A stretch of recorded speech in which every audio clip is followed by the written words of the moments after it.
Hi everyone, welcome back to another video from Gameplay Classic. In this video, I'm gonna show you how to set cue sensitivity on 8-ball pool.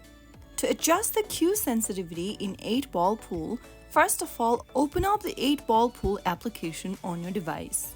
Once you do that, from the home screen, tap on the gear button at the bottom left corner of the screen. This will bring up the settings menu.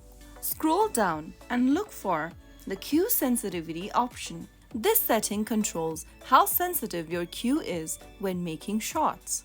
Select from slow, normal to fast according to your preference by tapping on the buttons.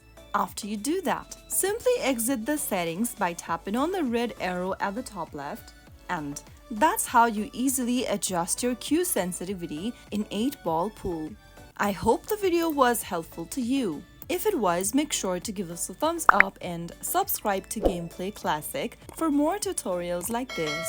I will see you again in the next video. Thank you for watching.